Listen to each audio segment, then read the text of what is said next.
just to see the ridiculous and stupid things they were saying about cannabis, except they don't call it cannabis.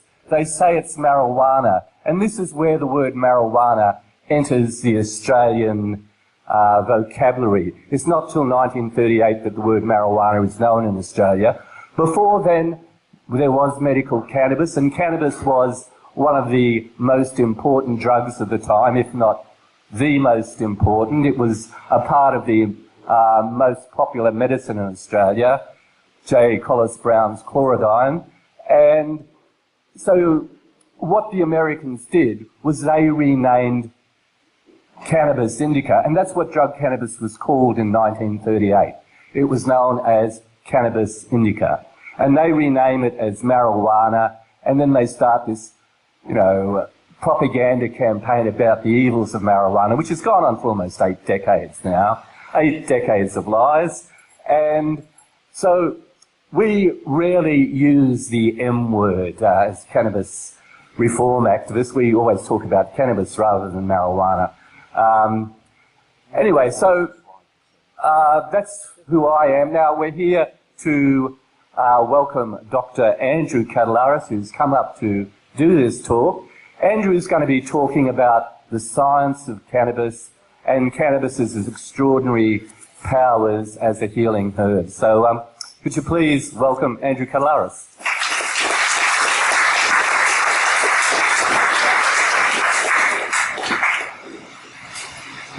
Thanks very much, John, for organising this.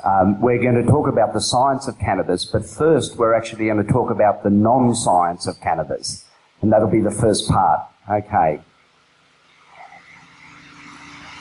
Now, is that a truth or is that a lie? The allopathic medical system bases all its practices on carefully obtained and balanced evidence.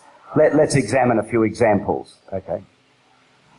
This is the Lancet. Now, even though they I selected deregistration in 2005, I still get a copy of the Lancet sent to me every month. This is this month's copy. I nearly fell off my chair when I was just wondering how to introduce this talk about the problems with allopathic science, and they actually gave it to me there. They're talking about the treatment of brain melanoma, and look about in the middle of the thing, they're saying it's usually been surgery or radiation, though neither have been properly examined in clinical trials. Right? Just let that sink in for a minute. We've been irradiating people's brains for decades, and now the Lancet, the premier medical journal of the world, I suppose you'd say, is admitting that there's been no trials to actually examine the efficacy or danger. By itself is enough. This is a product information leaflet from the Fluaval, or the flu immunisation. Can you read what's written down there in the highlight in yellow? Oh, hell. No, you can't. There has been no controlled trials adequately demonstrating the increase in the incidence of influenza as a result of this trial. Right?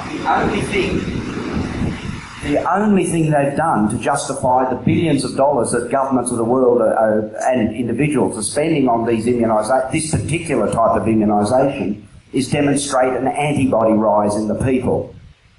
It's the same as doing the saliva testing for cannabis. They can demonstrate people have drug in their bloodstream while they're driving, but they fail to identify that there's any impairment. But here at the opposite side of the coin, we're being exposed to an increasing compulsion to take any range of immunisations that haven't been adequately tested to produce the effect claimed. And that's a very important point. Okay, there's plenty of other times when evidence has been sadly lacking. Those of you old enough can remember the Halstead mastectomy. For those that don't remember it, and it's something that would give you the horrors, it was the initial approach to breast cancer. It was dreamed up by an American surgeon in 1898 called Halstead. And because he had a loud voice and he was a very imposing person, he basically imposed his method of dealing with breast cancer on surgical practice, and that went on for about 60 years. It involved disfiguring surgery, gouging out the pectoral muscle, completely removing the subcutaneous tissue and the lymph nodes, the morbidity was huge, massive lymphedema, recurrent infections, and 60 years later, when someone actually bothered to do a balanced and controlled trial, guess what they found? You got no survival advantage by doing this deforming operation than by doing a simple lumpectomy. So for 60 years, a countless amount of suffering based on an opinion unsubstantiated by any sort of empirical science. Something as simple as a dog bite. In my 25 or 28 years of medical practice, a lot of that in casualty, the debate still raged, is it best to suture a dog bite or not? I would have thought by now we would have got that sorted out. But it comes in waves. There was 10 years where you don't because it'll get infected, and then 10 years later you do because it'll get infected. And now you can do what you want because no one's bothered to do a proper trial. CPR,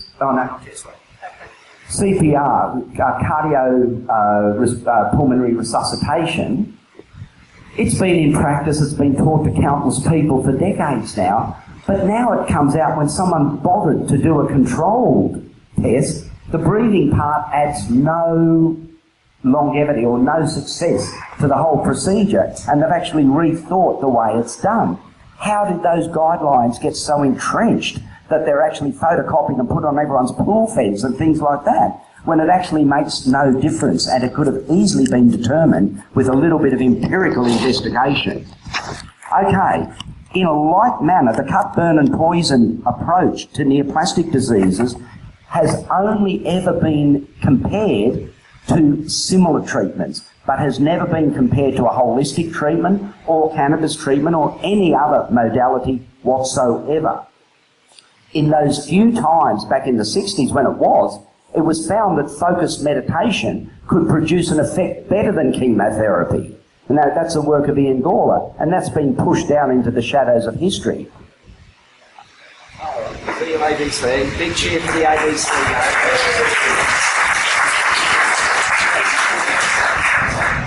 There's three identical maps of Ireland. You'll just have to take my word. Here's Northern Ireland up here, and the border runs around there.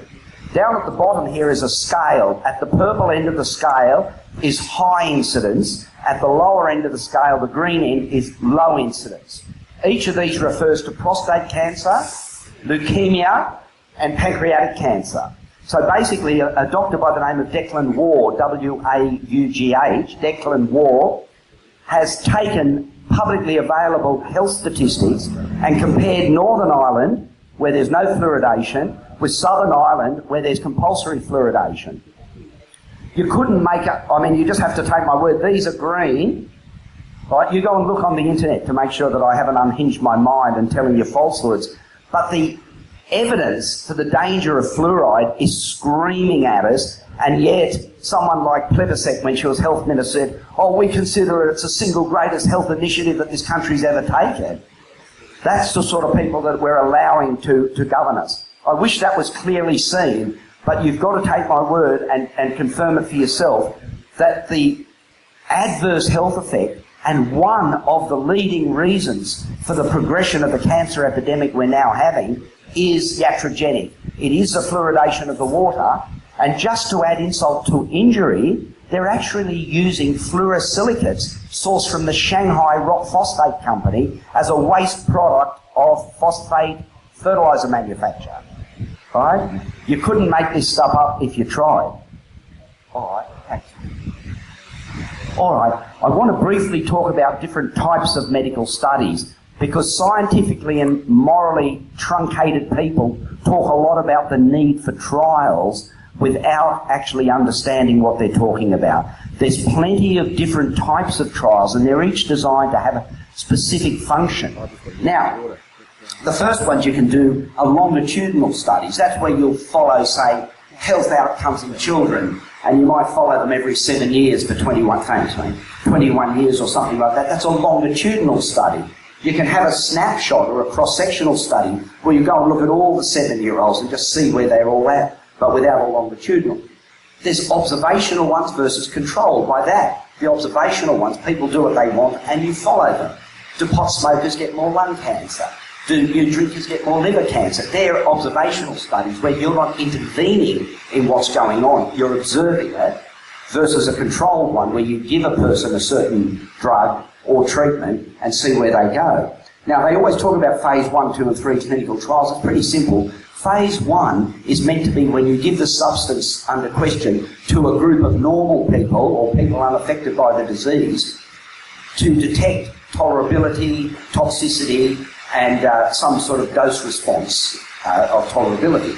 Phase 2 and 3 are larger trials. And the big difference here, the last two, is what they call open label, where everyone knows who's getting what, or the famous placebo-controlled, randomized, double-blinded crossover study, described by the allopathic system as the gold standard.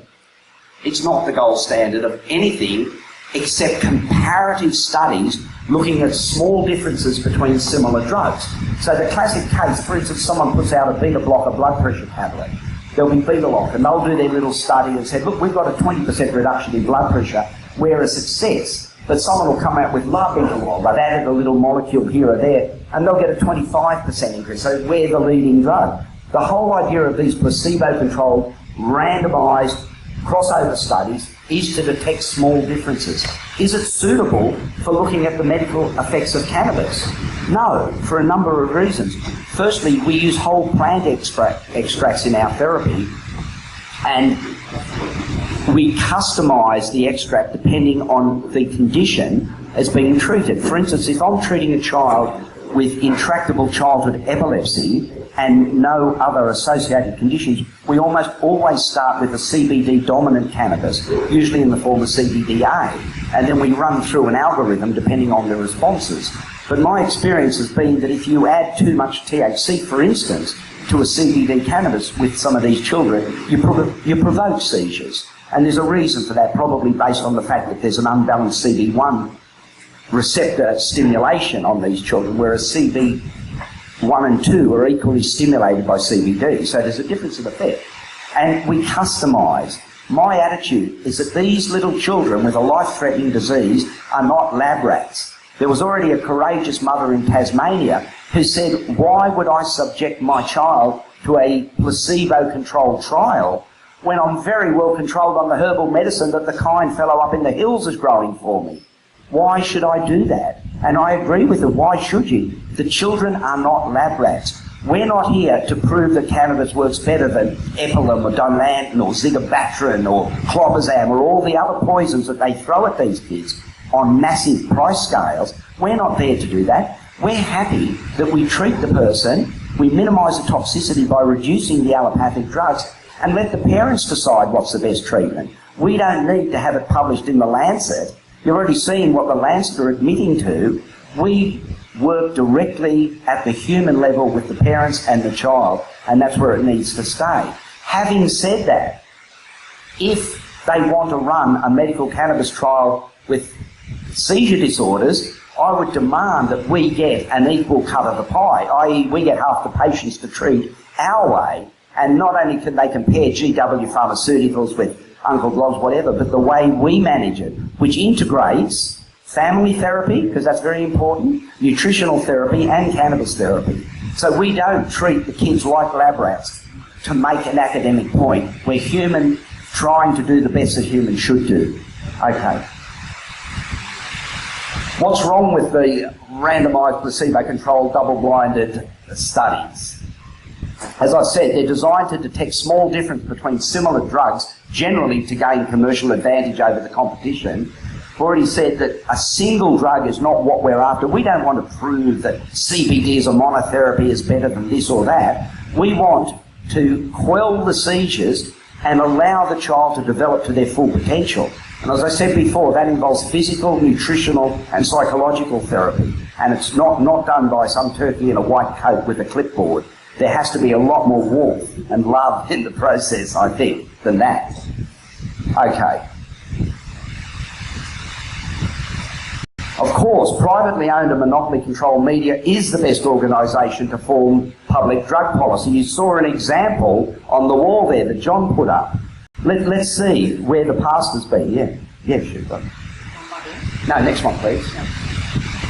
Smoke a fresh cigarette. There it is. Not only is he a doctor, he's an ENT doctor. There he is with his little indirect laryngoscopy lab, right? Give your throat a what? A vacation. Give your throat a vacation. Give it a rest from the benzpyrene in the Camel cigarettes. This is as late as the 1950s. So I'm now confronted by a criminal group in the AMA trying to hose down the medical applications of cannabis, whilst just 60 years ago they were so ignorant and so devoid of any insight, they allowed the profession to be used to promote cigarettes. Let's look at the next one. More doctors smoke Camel than all the others. What a lovable man, but a lying bullshit artist.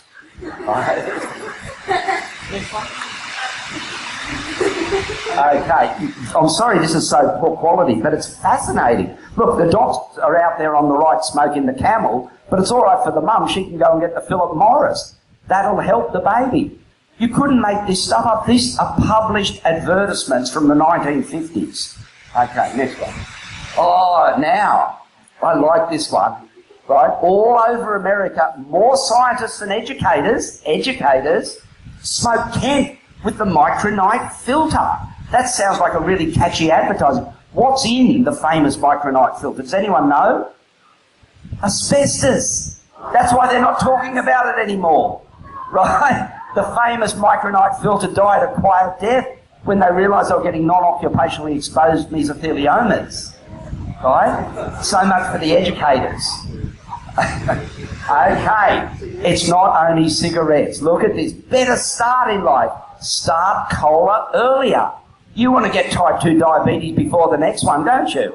Right? Don't be late. How soon is too soon? How mother and baby picked up Blatt's beer for the bub. Read it. A case of Blatt's beer in your home means much to the young mother. Oh, she can sit there and watch Days of Our Lives while she pickles a liver.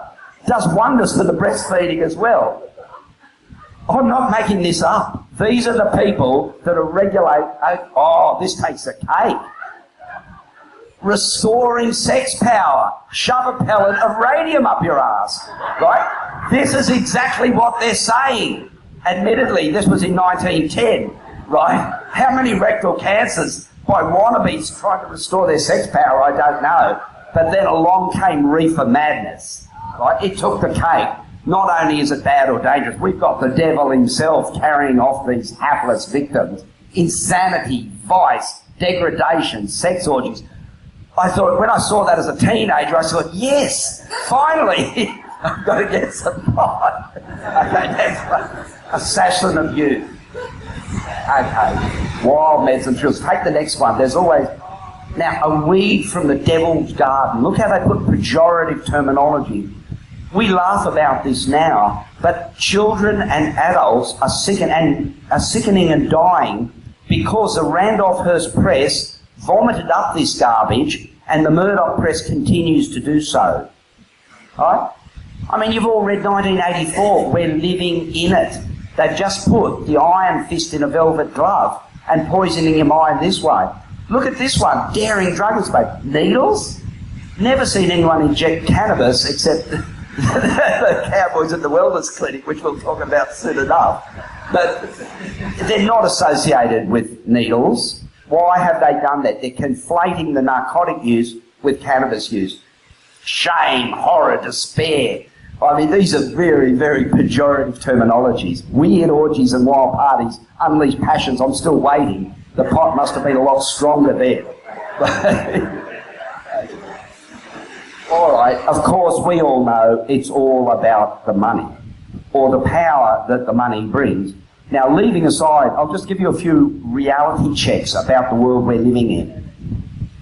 If you line up the 50 biggest companies on this planet by their financial scale, their financial size, you get to number 49 before you find a company that actually has a physical good for sale. The first 49, it's the 50th, the first 49 are banks, insurance companies and financial institutions. What have they done for us? Except saddle us with unpayable mortgages and unreasonable bills of all forms. But yet, the 49 biggest companies in this world are dealing with abstractions rather than reality. Okay, here's part of the story. John mentioned the Reefer Madness campaign, but what was the backstory to the Reefer Madness campaign? It turned out this, you can read that there, the new billion-dollar crop. That was published in 1937 in the Popular Mechanics magazine. Popular Mechanics is not known as one of the more radical or left-wing publications around the world, but yet in 1937, you can get this online, this article, it was published saying, don't prohibit cannabis. Just take it one, sis. Just next one.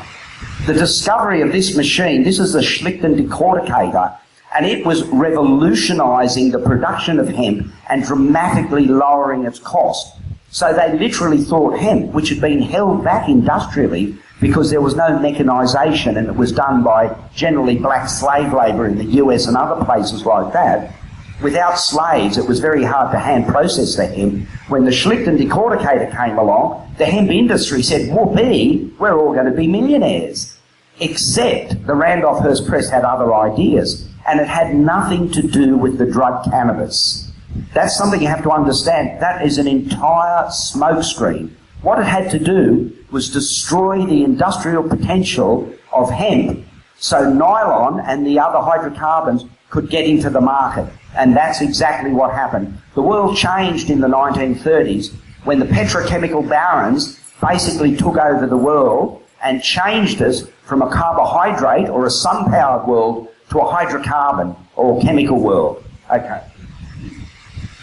This takes the cake. Can you read that? Ford's hemp car. One of Henry Ford's first cars ran entirely on hemp fuel, ethanol, and the body was constructed by a hemp plastic. It was stated to be 10 times the impact resistance of steel, but 1/6 of its weight. You show the next one. And there's Henry giving it what for with a sledgehammer. Wouldn't it nice to be able to hit your car with a sledgehammer and not have a $2,000 panel beating bill? That's the way it was. They sank this technology. We wouldn't have a greenhouse or a climate problem if this single invention hadn't been sunk. Because the world would be growing hemp, making hemp fuel, making hemp plastics. You imagine the cost of your cars.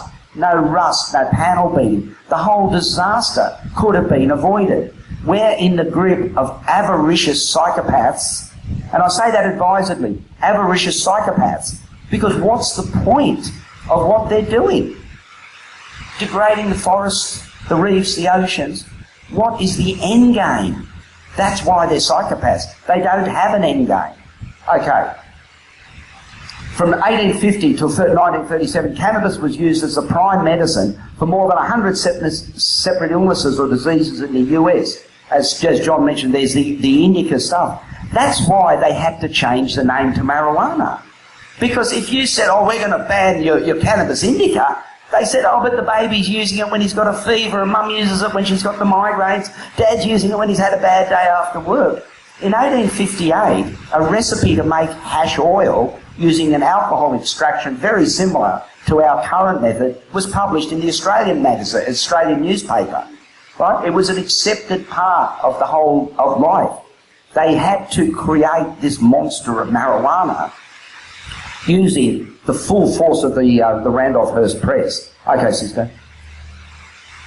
I suppose half of you in this room have heard about this. This is the patent that the US government, via their Department of Human Services, attempted to place on CBD or cannabidiol in something like 1988 or 1989.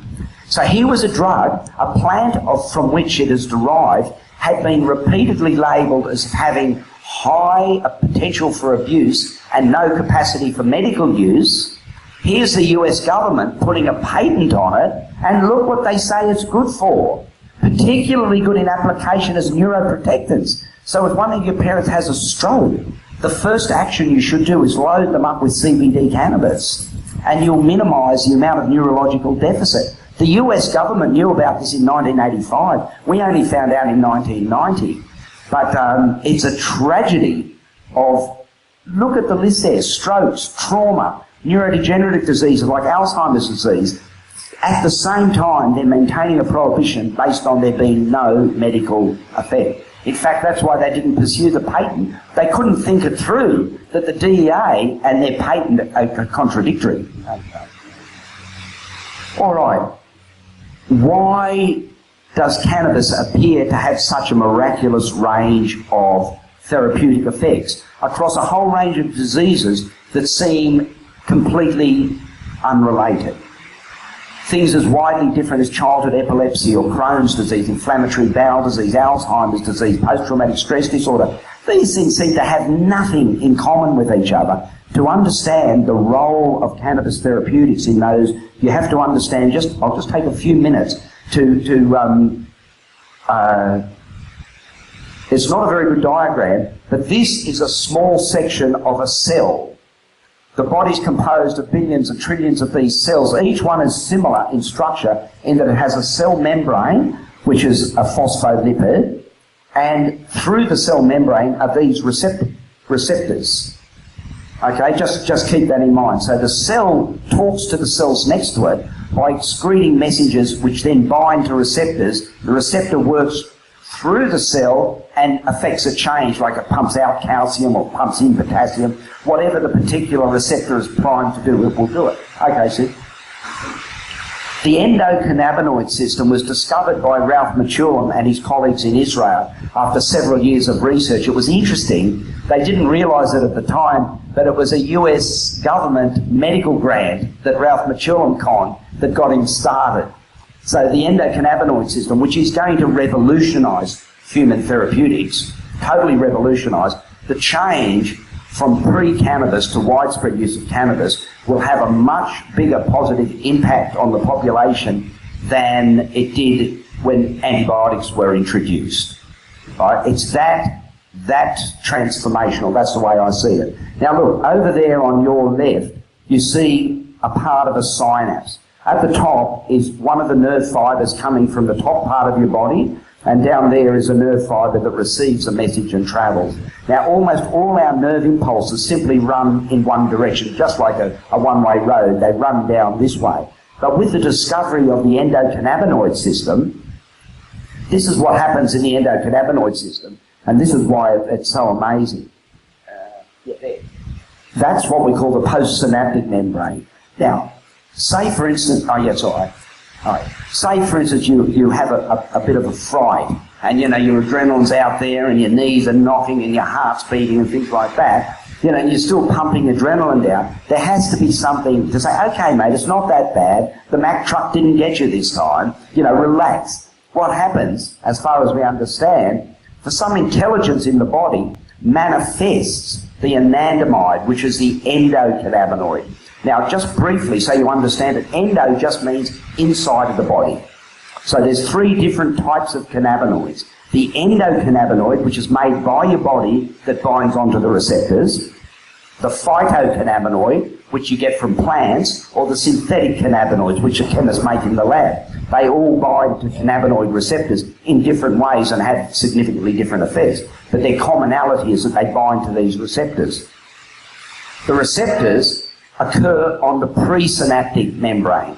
Unlike the signals which run this way, the endocannabinoid system is a retrograde system, and it's a way of the downstream cells communicating with the upstream cells to regulate and moderate their behaviour.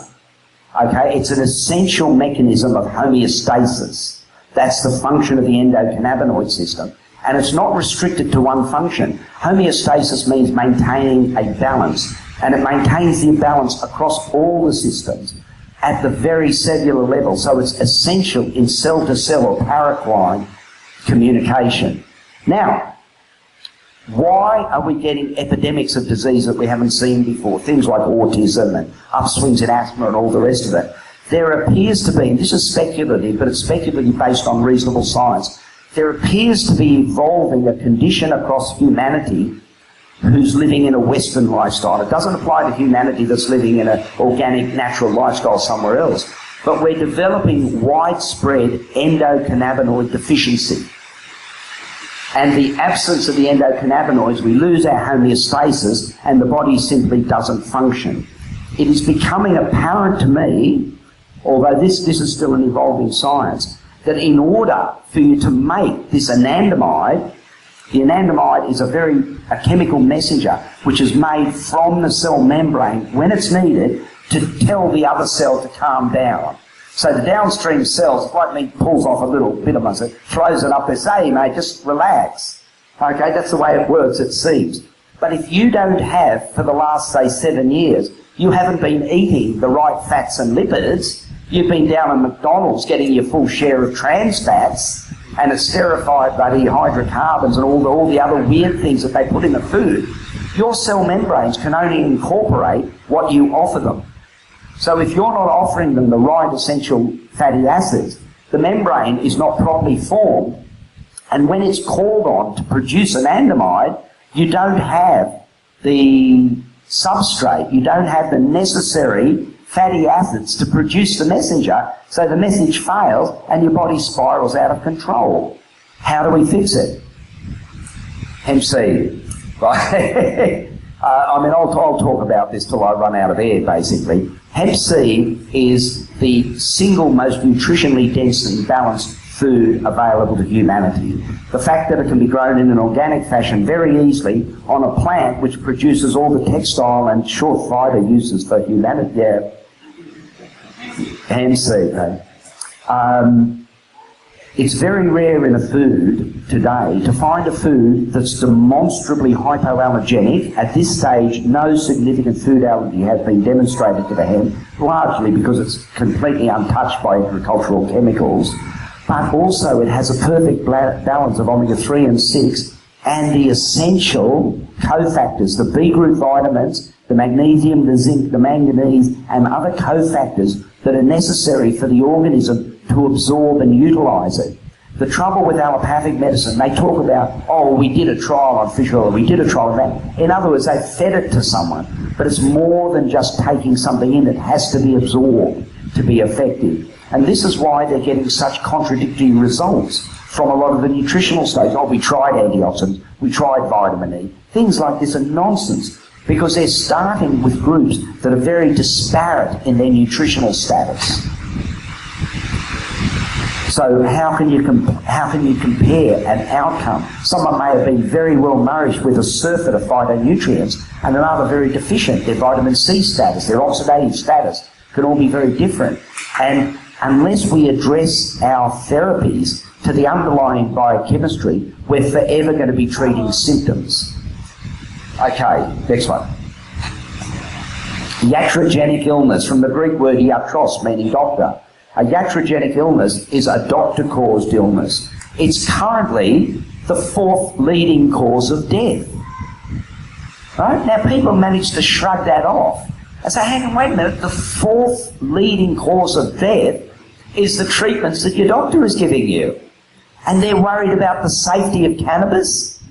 Right? We are surrounded by a legion of moronic hypocrites. And they've been parroting the same lies indefinitely, but to the detriment of humanity itself. Look at this.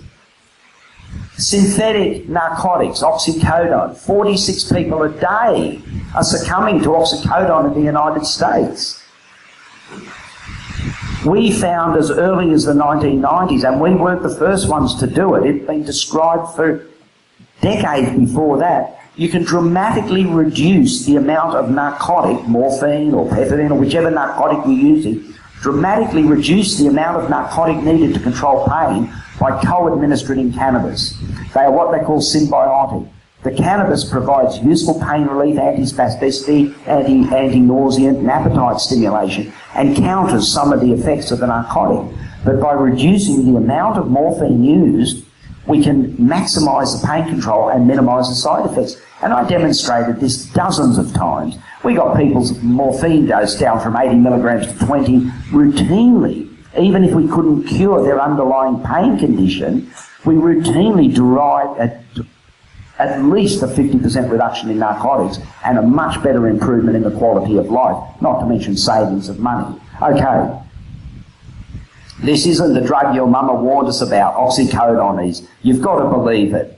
Right? The fox is minding the pigeon when it comes to your health.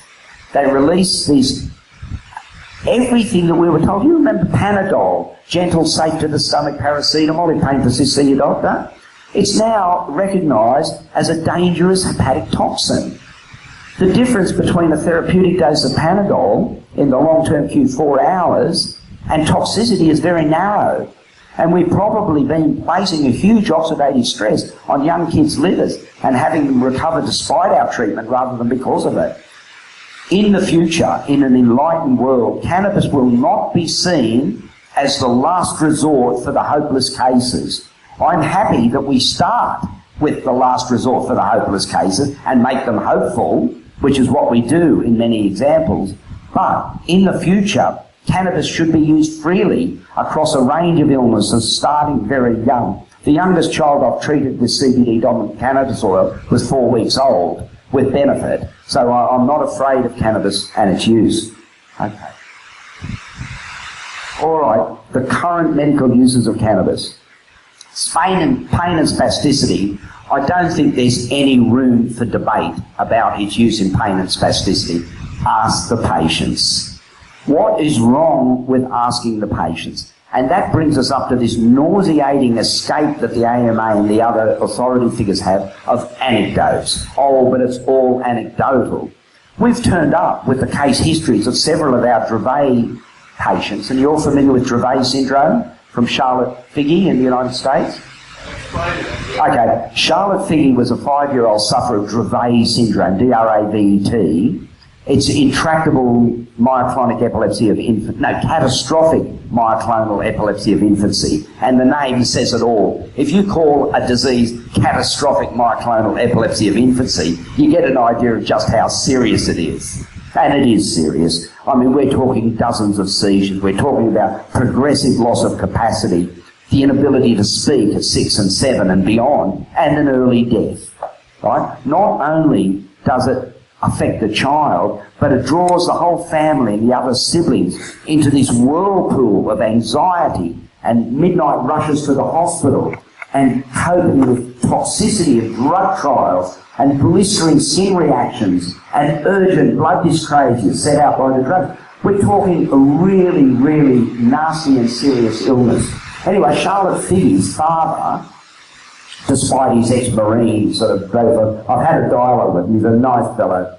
He saw some high CBD cannabis, and long story short, the child went from being wheeled around in a wheelchair to riding a push bike in 3 weeks. And she's remained well now 2 years later. We've duplicated that dozens of times. It's not a rare thing, it's the norm. They say it's only anecdotes. I've turned up at Ingrid Sheffer's conference on Dravet syndrome without clinical histories. They wouldn't allow us to have the microphone to talk about it. Right? We're dealing with naked financial competition. I've said some feral living out in the hills behind Mullumbimby or something like that can produce a safer and better medicine than every drug company this planet is currently seeing. And the sooner we actually recognise that as a reality and stop hiding behind a false shield of we're actually concerned about safety, okay, we'll make progress. All right, okay, no, that's all. Okay, leave them on to help me. Inflammatory bowel disease. This is really exciting because Crohn's disease and inflammatory bowel disease, when I was a young medical student, I had the experience of actually living, like sharing a house with someone with inflammatory bowel disease. And other times you read about a disease and you read about it in your textbooks and you look at the slides under the microscope and you think, I've got a pretty good idea what's going on with this disease. But when you live with someone with a disease, you realise what inflammatory bowel disease means. It's not just the pain and the blood and the anemia and the indigestion and all those sorts of things. It's the fact you can't go more than 20 minutes away from a toilet, and you've got to plan your trips so you can have toilet breaks. It just dominates your life. The treatments, steroids and other things like that, are highly toxic in the long term and don't control the disease. We're finding CBD-dominant cannabis can make a dramatic difference to these people's lives. And when there's nothing better to offer, why not offer it not only, again, as a last resort treatment, but as a first resort on presentation? we'll know our movement has been successful when we're getting these patients on presentation, not on their 7th relapse. Okay, epilepsy. We've probably said enough about that. Cannabis dwarfs the therapeutic effects of all other anticonvulsant drugs combined. I can say that fairly bold statement, but it is demonstrably true by my experience of 2 years, because routinely the patients that we are brought to us are on 4 or 5 medicines. Most of them have tried at least a dozen other medicines. They've gone through, oh, let's try this, let's try this, let's try, oh, I can't have that one. It gave her the blistering rash last time and she spent a week in hospital. Oh, you can't have that one, that made her anemic. Right, and we go through them like this. 90% of the children that are brought to me after a stabilising period, and especially if they take on the dietary guidelines, end up better than 80% seizure-free. And we appear to be getting results that are twice as good as the published results from the US studies. They're claiming a 40 or 50% seizure reduction. We're getting more than that. The irony is the allopaths claim success when they get a 20 or 30% reduction in seizure intensity. They say, oh, it's a successful drug treatment. We consider anything less than 80% response our failures. Right? So we're operating on different scales. Okay, the big thing is cancer at the moment. Now, later on in this talk, we'll be hearing from Lanai about her very real experience. Real experiences with cancer. What I'm going to do in the next 5 or 10 minutes, 5 or 10? Good, is talk a little more specifically, because I said before, we're in the middle of a cancer epidemic. We're not in the middle of it, no. Unfortunately, I fear we're at the cusp of a cancer epidemic. And that makes it very sad because it's a very steep cusp. I've had 10 years away from clinical medicine from 2005. Before that, I was working at North Shore Private Hospital, and I had a lot to do with cancer patients. I was mostly there to look after the complications of the chemotherapy, which I got a bit sick of doing, I have to say.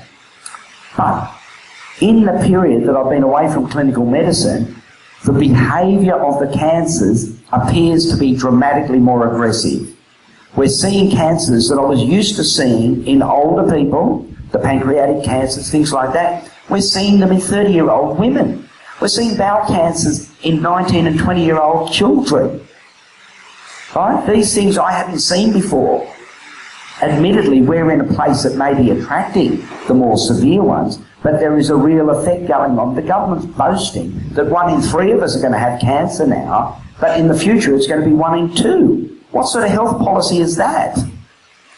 All right? It doesn't have to be, but we're heading down a very steep and slippery slope. So the incidence and the frequency and the intensity of cancer appears to be getting worse. I describe myself as a Hippocratic physician. That's the way I picture myself, because I actually adhere to the Hippocratic ideal of treating, where it's primum non nocere. That means first do no harm. So by definition, you really shouldn't give chemotherapy, because that's operated on an entirely different idea of risk versus harm benefit. Now, to a point, everything is a risk versus harm benefit. Taking out someone's appendix is a risk-harm analysis, but the benefit clearly, like 99 to 1, outweighs not doing something. In the chemotherapy, it's nowhere near that clear-cut. And unfortunately, no one has actually measured the usefulness of chemotherapy against doing nothing at all. We have patients with breast cancer, untreated except for some dietary interventions, that are going 10 years later, whereas most of the chemo ones are dead. It does appear we've got to a stage where the chemotherapy, certainly this applies in the gastrointestinal tumours, less so in some of the others, but in the gastrointestinal, the gut, the bowel, the colon, having chemotherapy appears to shorten your life expectancy over having nothing. And it's not actually been rigorously tested, and that's to the crying shame of the system. At some stage, we'll get enough confident people newly diagnosed with a disease where we can have them before their cancer's been subject to deep X-ray therapy. And the exposure of cancer cells to deep X-ray therapy guarantees that those cancer cells become virtually untreatable. You can Google this again. It's called cancer stem cells. The impact of radiation, ionizing radiation, on cancer cells is to immortalize them. It's to make them nastier and more resistant. And this does appear to happen with cannabis as well. We've had cases where we've cleared tumours with cannabis therapy only to see what I call a clonal breakout, because it's increasingly understood now cancer's not one thing. It's a group of related clonal cells that can further mutate and become more and more resistant and more aggressive. You can watch this under the microscope as the tumours devolve and the patient's ultimate demise is what comes.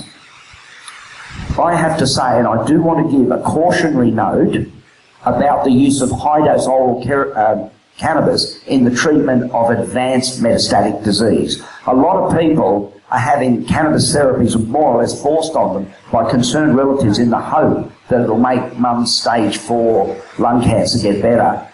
It may make mum feel better about her lung cancer, and our experience is it certainly slows the progression of the cancer, and that appears to be for two reasons. It does appear to interfere with the blood supply of the cancer by inhibiting new blood vessels being formed, and it also increases the tightness of the junction of normal cells, the intracellular adhesion, so the mets can't take root.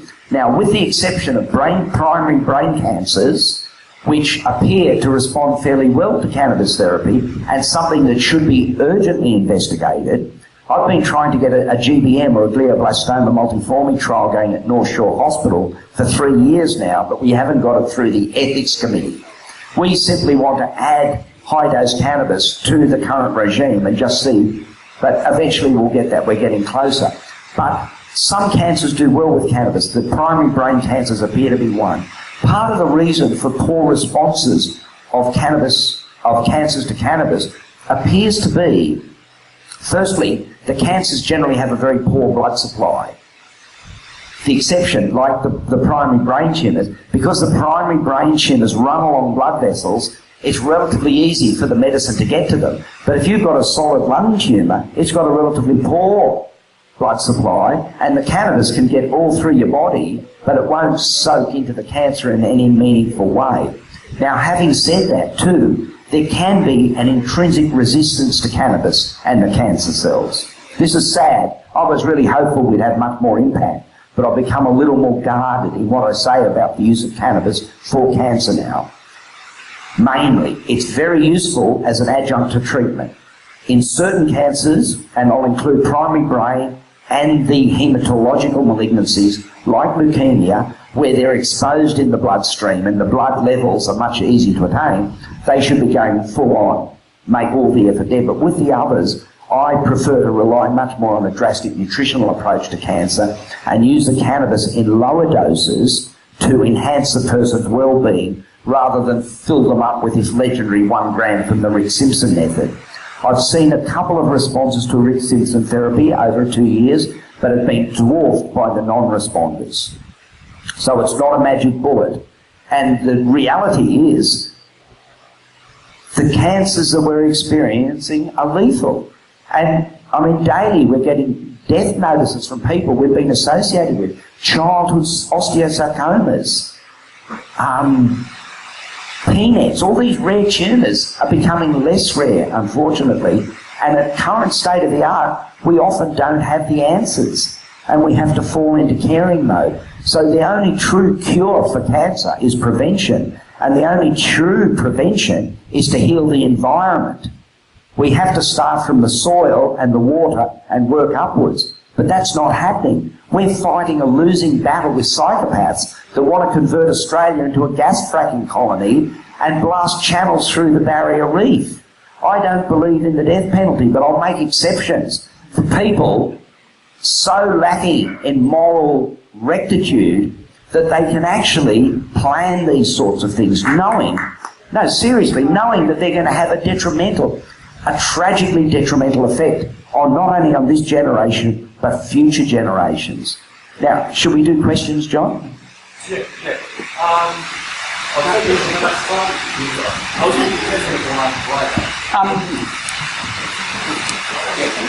suffer from post-traumatic stress disorder, and I'm seeing a psychiatrist at the moment, and I don't know if I'm allowed to, if I should continue using cannabis or if I should stop my medication that I'm on. I'm in the middle of a dispute because legally it's not legal here, so I don't know what to say to my psychiatrist and what to do with my regards to medication. And from the CNN documentary week 3, I saw it was only smoked, the cannabis. They go into the dispensary and ask, do you want a euphoric feeling today? What do you want to feel better? So I don't know, what do I do if I want to use it medicinally? Okay. Yeah. The question basically is, what's the place of cannabis in the management of post-traumatic stress disorder? In the United States, because of their penchant for sending their young men, rather than giving them gainful employment, they give them M16 rifles and go over and kill a few third world people as job experience. They have armies of people suffering with brutal post-traumatic stress disorder. I mean, some of the things that they've done and seen done are enough to sort of unhinge the best of us. In fact, one of the main reasons I feel that they've loosened up on the medical cannabis is because they've got too many vets to treat with post-traumatic stress disorder and nothing else is working. Like, firstly, I struggle to find a sane psychiatrist. That's the first thing. I mean, them and their drugs. No, it might be a cheap shot, but I struggle to find a truly sane psychiatrist. Right? I mean, it's a non-science. Their SSRIs are non-science. They're commercially driven poisonings. Now, as far as post-traumatic stress disorder, and there's a couple of really worrisome things I'll just preface before we finish with your question. In the United States, there's a group called DARPA. Has anyone heard of DARPA? Yeah, it's sort of like the well-funded science spooks that are inventing the next range of horrors for us to suffer with. They're worried about their troops getting post-traumatic stress disorder, so instead of not sending them out to slaughter the third world peasants, what they're trying to do, they're experimenting with drugs that if they take them in advance and then blow a child apart with a hand grenade, they won't feel bad about it.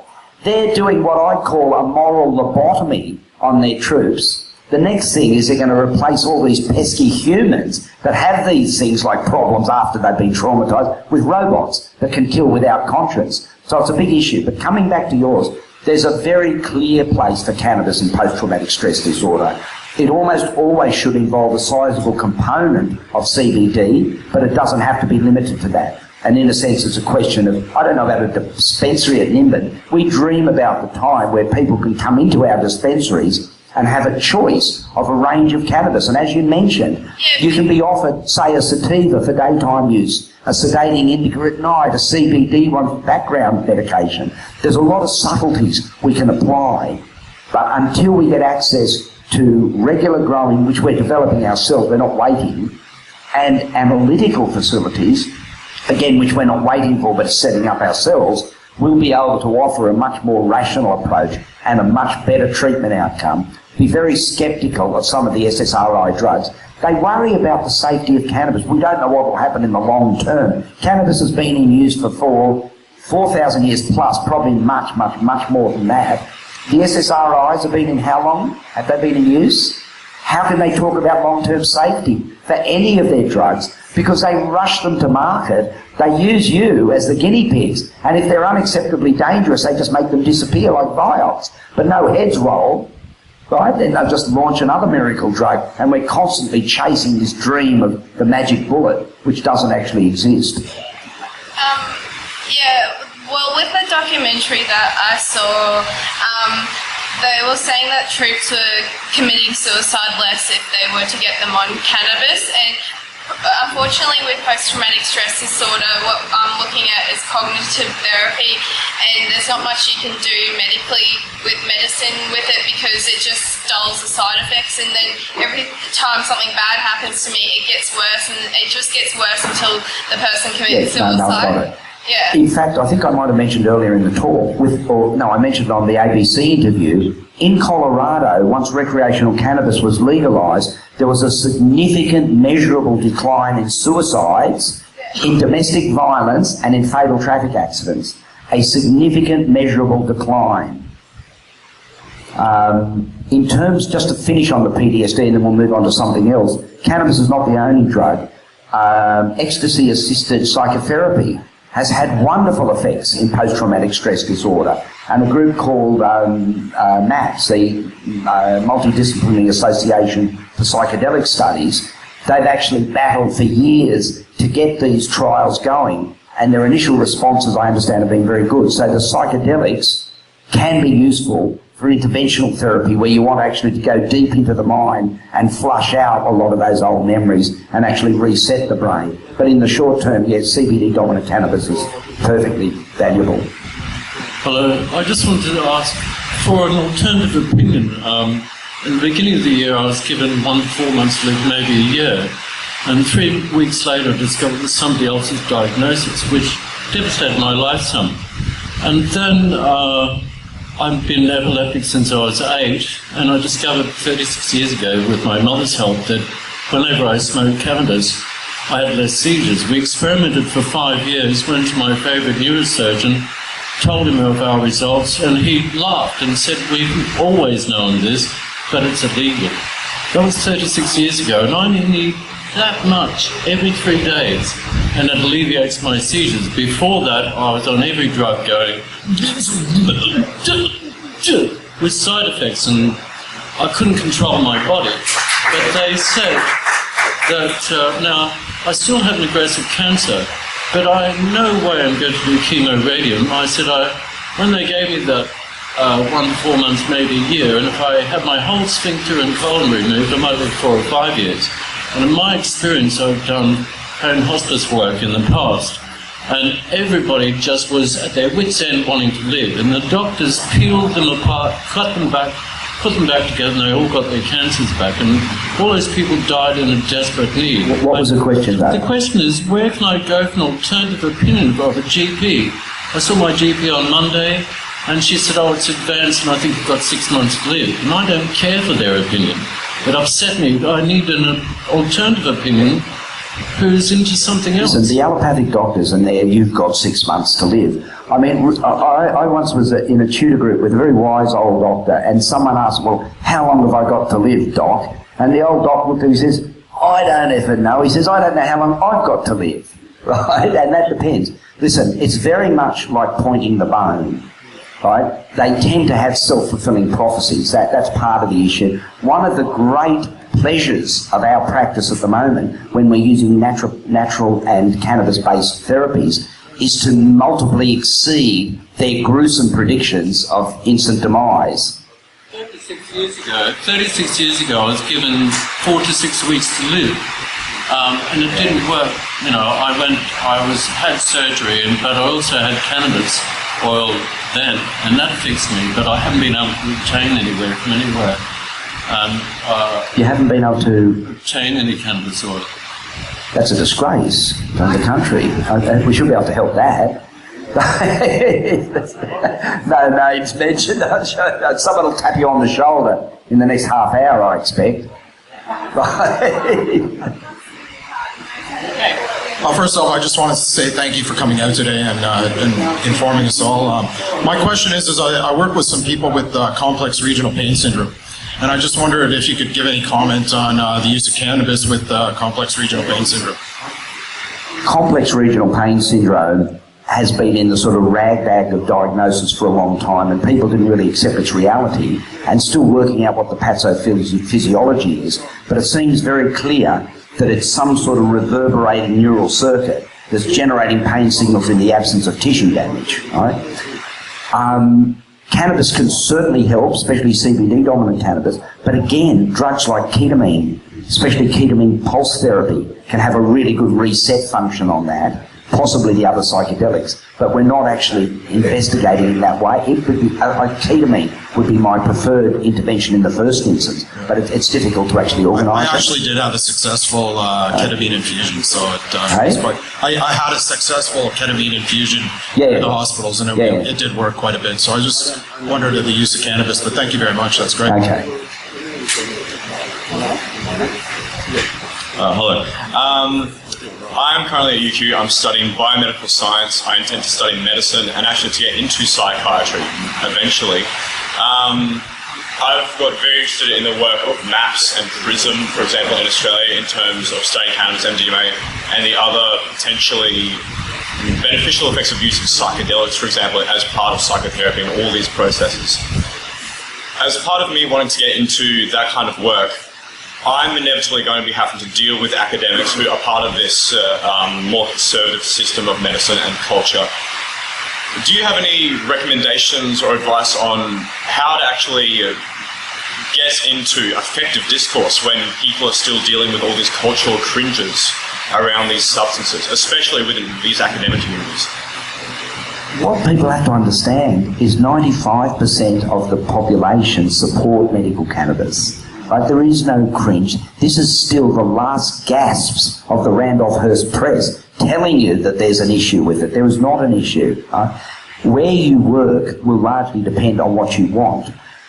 Myself and a group have decided to run a parallel health system. We'll generate our own cannabis, we'll run our own consultations, we'll occasionally rely on imaging, blood testing and other modalities, surgery. We're not against the intelligent application of allopathic medicine.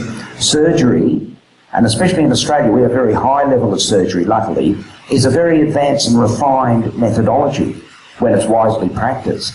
So I'm not against allopathic medicine generally. What we're against is basically the misuse of drugs, ironically. I mean, we've got a drug problem, but the drug problem is the SSRIs, it's the Ritalin, it's the statins, it's the Zoloft, it's the Stilnoxes. These are the drug problems that we've got. Where you fit in depends on what you want to do. You can go and put on a nice shirt and work at Sydney Uni and take 15 years to produce a meaningless paper, or you can get out in the real world and grow some pot and give it to some sick children. It depends what you want to do.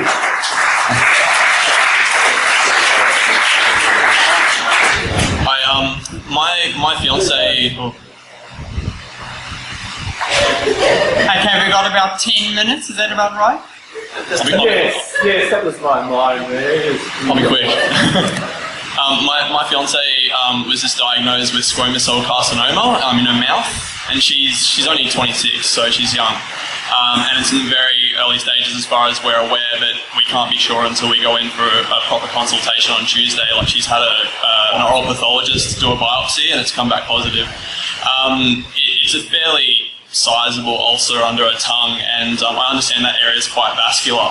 So she's been using for a number of years via a vaporizer, so not via conventional combustion methods. And I'm sort of I work with these things for a living, and I'm just sort of wondering. We ended up going and doing the same kind of thing as what you did, and getting some oil. And I'm trying to just sort of be a bit more discerning about who to trust and who not to trust. Listen, if the general question, it's a young lady, 26 years old, with a squamous cancer under her tongue, and the issue is what to do, how to balance allopathic treatment with cannabis and other therapy. It's a good question, it's a very important one. At this stage, I'll just give you a quick lesson on skin cancers, not just to digress, but I'll come back to you. Skin cancers come in different shapes and forms. There's one called the basal cell carcinoma, or the rodent ulcer, which can grow aggressively locally but can't metastasize. We've had some experience in treating them with topical oil, and on the whole, the results have been very gratifying, usually about a 3-week clearance, much longer for more complicated ones. We've had ones that are in very difficult areas, like across the nose, and involve deforming surgery. They've responded very well. At this stage, I don't recommend topical cannabis for the metastasizing cancers like squamous or melanomas, for instance. I prefer that people go standard surgical, if it's available, resection, and then a dramatic change in dietary and lifestyle without even thinking about cannabis. If the tumour is not surgically resectable, then you get into a grey area, because there's an increase, and this is where it gets really ugly, there's an increasing trend to offer radiation or chemotherapy prior to surgery, the rationale being to shrink the tumour and make the tumour more resectable. What it does is generate stem cells, which makes the disease untreatable, and we normally then get a resection, and then 6 months later it's all over the place. But that's my experience. The best outcome is a surgical resection if it can be done, and then a dramatic change of what you're eating and how you live, rather than just focus on cannabis. I want to get people away from the fact that cannabis is what you reach for when there's cancer. You reach for the wheatgrass and the hemp seed and all these other things. Much more important to keep cancer away. The phytonutrients as a combined modality are much more potent than most other things. So should she stop? Stop what? Stop ingesting the oil? No, but my recommendation would be don't force yourself to have oil. Have the quantity of oil that maximises your well-being. Right? You're not looking at it. It's not going to cure that cancer just by vaping a bit of oil. She got it while she was vaping. Yeah, no. So she's using the oil as like a mucosal membrane, like she's absorbing it through underneath her tongue. Listen, yeah, that's all right if she's comfortable with it and the side effects aren't overwhelming. But would be lucky that it could reverse it because it's a difficult area to treat. But just be very cautious if they offer you radiation or chemo prior to a resection. I hope it's just well resected, but then you really got to get on to the fruit and veggies. Okay. Dr. Katelaris, can I assume you might be available for discussion later on in the day? Yep. Okay, so we've got 3 more questions to go if possible. All right, let's go with one anyway. Hi, my mum has been recently diagnosed with a very rare cancer. It's high-grade endometrial stromal sarcoma, and they believe it's stage 3, more stage 4. What age was the patient? She's 64. 64, and they've gone ahead with chemo before removal because it's spread into the stomach. We're just wanting to know, like, what dosages to take of cannabis oil, like if it would work. Listen, I'll tell you a sad little experiment we did, and it's a bit cautionary and not very optimistic. Yeah. But my experience with cancer, I mean, we saw how these things dramatically went away by putting a bit of oil on the skin cancer. But yet a lot of people have taken Rick Simpson oil and not got better. So my reasoning was we're simply not getting a high enough level. So even though it's a different cancer, ovarian cancer, we took 2 ladies about 5 weeks ago and injected into their abdomens, into their cancers, 12 grams of purified and winterized resin. Right? So remember, when you take oil orally, you only absorb about 1/10 or less of the dose. So say you take a mil of black oil, most of that is about 30% potency, so it's down to 300 milligrams, and you only absorb 1/10 of that, so you're getting 30 milligrams. Right? So you're not anywhere near any sort of tumoricidal dose. My hope was that by injecting it and bathing the fluid of the cancer with very high doses of THC, we could effect a cure where no other cure was available. Unfortunately, firstly, it was tolerated very poorly. There was a high degree of toxicity. We went for days because I just misunderstood the persistence of injected cannabis, right? Because even smoking is only 20% absorption. So you're getting like 5 times more effectiveness when you inject it. There was initially a very gratifying, we ended up having to take the 2 ladies to hospital for IV fluids. Their vomiting and pain was so bad. And when I described to the doctors what I'd done, I mean, there was initially a fair bit of this is a fucking madman that's injected the ladies with cannabis. But the next week there was a very appreciable drop in the level of the cancer markers. So suddenly we were the best friends of everyone and looked like we were going to have a miracle. Unfortunately, a few weeks later, it's bounced back, and whatever benefit we had was transient. So the point I'm making there is that not all diseases are actually treatable by cannabis therapy, and you have to look at cannabis more just to make the other treatments tolerable. In terms of what you'd recommend there, that would have to be an individualised case, because it would depend on the details. You can't just give general approach to that. But what I would do, I mean, you can't rely on the cannabis to do anything other than to slow that down. It's not one of the responsive ones. And hopefully she can get a surgical access to that one. It just depends. But that's one of those problems that are a bit too hard. Right? Is there like some sort of like reputable naturopath or someone you can go and talk to about?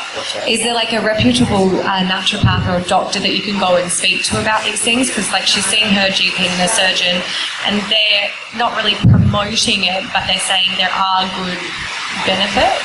Yeah. Hey, Nikki's going to be talking about the wellness clinic, isn't she? Hey? Oh, tomorrow. Oh, okay.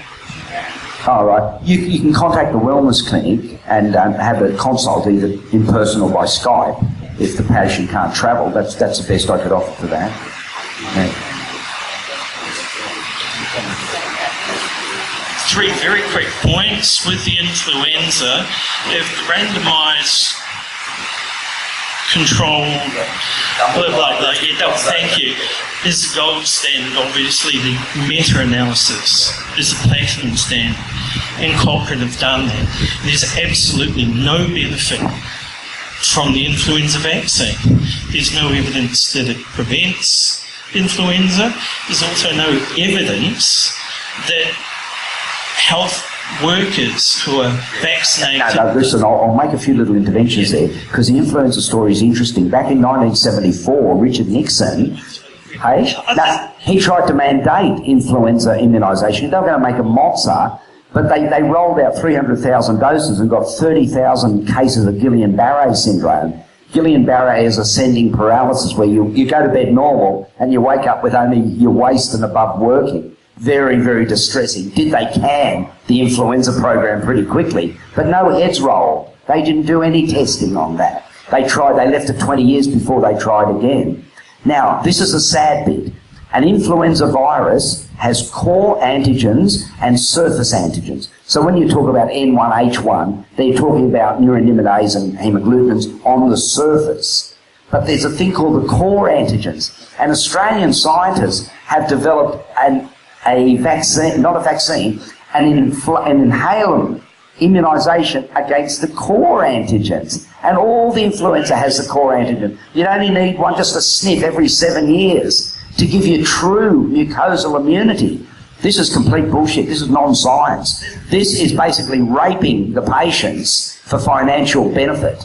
I probably wouldn't put it quite as strongly as that, because I'm still in the system. So I have to moderate my language. To the lady with talking about medicinal marijuana, you will never find a psychiatrist who will agree with that. It comes down to the relative quantity of THC delta 9 what's your question? THC 25. Sorry. Hey, what's your question? My question is, why the hell can't she get the advice that she needs to get the treatment she needs? Well, firstly, there's a number of reasons. Firstly, there's a lack of quality cannabis. There's a lack of trained practitioners in the area, and and also a lack of knowledge. I mean, what we're going to be doing in 3 to 5 years is we're going to look back at whatever we're doing now as primitive. So we don't know what we're doing. We're learning that. But we'd learn a lot quicker if we could get access to analysis, right? So we could look at the whole fingerprint of the plants that we're using. The difference between the way I do science and the way the guys in the white coats do science is this. If I wanted to find out what the medicinal values of cannabis was and the role of the cannabinoids and the terpenes, I'd do a dispensary. You'd set up 20 types of cannabis, varying from pure indica to pure sativa and all the way in between, and allow the patients over a period of 6 months to trial the different cannabises. And very soon, you'd see if there's a correlation between the guys with spasticity or the people with epilepsy or the ones with chronic pain. They're all gravitating because the patients are cleverer than most doctors that I know. They know what's wrong with them, but they know how to fix it. They just need to be given the opportunities. So the reason we're not going anywhere is because I've got someone like Kerry Chan, the Chief Health Officer of New South Wales, blocking the university cooperating with us, right? But yeah, we'll get there. We'll overcome. We've made great progress, and we're sort of unstoppable now.